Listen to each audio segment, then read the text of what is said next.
You turn to Revelation अगर आप प्रकाशित वाक्य निकालो, and you read there आप वहां पढ़ते हो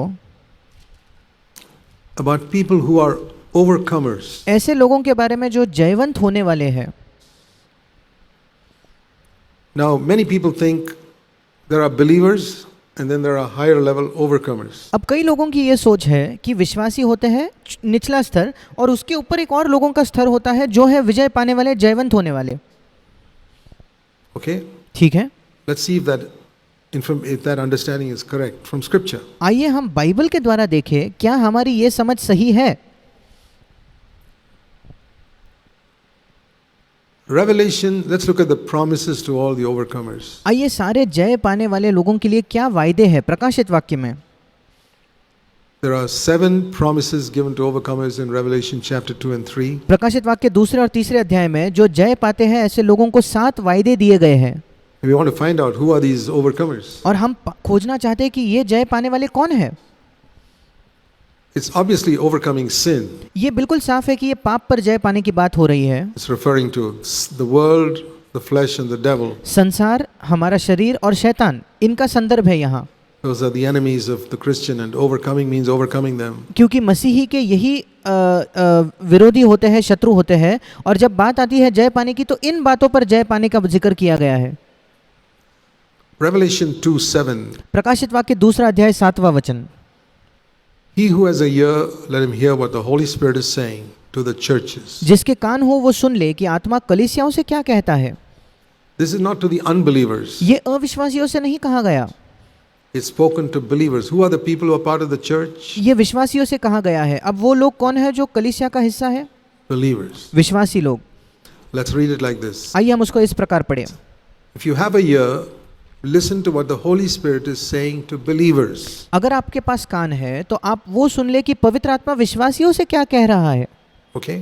ठीक है, If you overcome, जो जय पाए I will allow you to eat of the tree of life, मैं उसे उस जीवन के पेड़ में से फल खाने को दूंगा which is in the paradise of God. जो परमेश्वर के स्वर्ग लोक में है। Tree of life symbolized eternal life. जीवन का पेड़, उसका मतलब है वो दर्शाता है अनंत जीवन को। So it means if you overcome, I'll give you eternal life. इसका मतलब अगर आप जय पाते हो तो मैं तुम्हें अनंत जीवन दूंगा। But if you don't overcome, फिर आप जय नहीं पाओगे तो क्या? you can live all your life imagining you have eternal life. आप अपना पूरा जीवन जी सकते हो ये कल्पना करते हुए कि आपके पास अनंत जीवन तो है, And you'll discover in the final day you never had it. और अंतिम दिनों में आप पाओगे कि आपके पास अनंत जीवन था ही नहीं, Because you didn't bother about overcoming. क्योंकि जय पाने के बारे में आपने चिंता ही नहीं की। Let's go to the second promise. आइए हम दूसरा वायदा देखेंगे। Chapter 2, verse 11. प्रकाशित वाक्य दूसरा अध्याय 11वां वचन। He who has a ear, let him hear what the Holy Spirit is saying to believers. जिसके कान हो वो सुन ले कि आत्मा कलीसियाओं से क्या कहता है, मतलब विश्वासियों से क्या कहता है। If you overcome, you will not be hurt by the second death. जो जय पाए उसको दूसरी मृत्यु से हानि न पहुंचेगी। The second death is, let's see what the second death is. अब आइए हम देखेंगे ये दूसरी मृत्यु क्या है। Chapter 20, प्रकाशित वाक्य उसका 20 अध्याय verse 14. उसका 14 वचन। Death and hell were thrown into the lake of fire. This is the second death. मृत्यु और अधोलोक आग की झील में डाले गए, ये आग की झील दूसरी मृत्यु है। The lake of fire. You got a definition of second death? अब आग की झील जो है वो दूसरी मृत्यु है, आपको दूसरी मृत्यु की परिभाषा मिल चुकी है। This is the second death, the lake of fire. यही दूसरी मृत्यु है, आग की झील। Okay. ठीक है, Turn back to Revelation 2:11. फिर एक बार निकालिए प्रकाशित वाक्य 2:11। If you overcome, you will not go to the lake of fire. अगर आप जय पाओ तो आप उस अग्नि की झील में नहीं जाओगे। What does that mean? इसका मतलब क्या है? If it means, even if you don't overcome, you will not go to the lake of fire because you believed, right? अगर आप जय नहीं पाओगे उसके बावजूद आप अग्नि की झील में नहीं जाओगे क्योंकि आपने विश्वास किया, क्या यह सही है? Hear what the Holy Spirit is saying to believers. अगर आप ये विश्वास करते हो तो वो सुनिए कि पवित्र आत्मा विश्वासियों से क्या कह रहा है। If you overcome, you will not go to the lake of fire. अगर आप जय पाओ तो आप उस अग्नि की झील में नहीं जाओगे। Tell me if I'm preaching some wrong doctrine. I'm comparing scripture with scripture. आप मुझे बताइए कहीं मैं कोई गलत सिद्धांत का प्रचार कर रहा हूँ क्या? मैं केवल एक वचन की तुलना दूसरे वचन से कर रहा हूँ, Instead of trying to define myself what second death is. इसके बजाय कि मैं खुद एक परिभाषा दूं कि दूसरी मृत्यु क्या है। I'm showing you what scripture says second death. मैं आपको ये दिखा रहा हूँ कि बाइबल किसी को दूसरी मृत्यु कहता है। The third promise. तीसरा वचन, तीसरा वायदा, Revelation 3 to chapter 2 verse 17. प्रकाशित वाक्य दूसरा अध्याय उसका 17 वचन। If you overcome, the Spirit is saying to believers, आत्मा, पवित्र आत्मा विश्वासियों से फिर कहता है, जो जय पाए I'll give you some of the hidden manna उसको मैं गुप्त मन्ना में से दूंगा and a white stone and a new name written on the stone. और उसे एक श्वेत पत्थर भी दूंगा और उस पत्थर पर एक नया नाम लिखा हुआ होगा। That only the person who receives it will know it. The और वो नाम केवल वही जानेगा जिसको वो पत्थर मिला है। new name is, to me, this is a picture of an engagement ring. मेरे लिए ये चित्र है एक सगाई की अंगूठी का। A stone on an engagement ring that a bridegroom gives to the bride. जब वो दूल्हा दुल्हन को सगाई की में एक अंगूठी पहनाता है, उस पर एक पत्थर होता है, उस अंगूठी पर With a name written on it. उस पर एक नाम लिखा हुआ होता है। You'll have that relationship with Jesus यीशु के साथ आपका ऐसा संबंध होगा if you overcome. अगर आप जय पाओ तो। I want to have that. I want मैं चाहता हूँ कि मेरे साथ ये हो। Jesus to put a ring on my, spiritually speaking, with मैं चाहता हूँ कि यीशु मसीह आत्मिक तौर पर मुझे एक अंगूठी दे my name on it. जिस पर मेरा नाम हो, Just like someone gives when he gets married. जैसे कोई अंगूठी देता है जब उसका विवाह होता है तब। Okay. ठीक है। And then chapter 2, and verse 26. प्रकाशित वाक्य दूसरा अध्याय 26 वचन। If you overcome and keep my commandments until the end, अगर तुम जय पाओ और मेरी आज्ञाओं को अंत तक रखोगे तो I'll give you authority over the nations. मैं तुम्हें पृथ्वी पर अधिकार दूंगा, देशों पर अधिकार दूंगा And you will rule them. और तुम उन पर राज करोगे। And I'll give you the morning star, that's referring to himself. I'll give you myself और मैं तुम्हें भोर का तारा दूंगा। 28 वचन में वो खुद के संदर्भ के, खुद के बारे में ये कह रहा है। as the morning star. वो खुद को भोर का तारा कहता है। That's speaking about a reward which also overcomers get. ये भी एक प्रतिफल को दर्शाता है जो जय पाने वालों को मिलता है। Chapter 3 verse 5. तीसरा अध्याय उसका 5वां वचन। If you overcome, अगर आप जय पाओ तो you will be clothed in white garments. उसको श्वेत वस्त्र पहनाया जाएगा। I will not erase your name from the book of life. और मैं उसका नाम जीवन की पुस्तक में से किसी रीति से न काटूंगा। What does that mean? उसका क्या मतलब है? Can a person's name be erased from the book of life? क्या किसी व्यक्ति का नाम जीवन की पुस्तक से निकाला जा सकता है? Jesus knows more about the book of life than you and I. यीशु मसीह आपसे और मुझसे ज्यादा जीवन की पुस्तक के बारे में जानता है। So I believe what he says. और इसलिए मैं विश्वास करता हूँ यीशु ने जो कहा उसमें। He's the one who writes the book of life, वही जीवन की पुस्तक को लिखता है।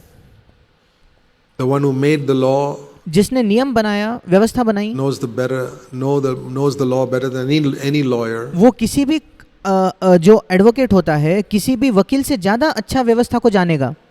The one who made the law. जिसने खुद व्यवस्था बनाई हो।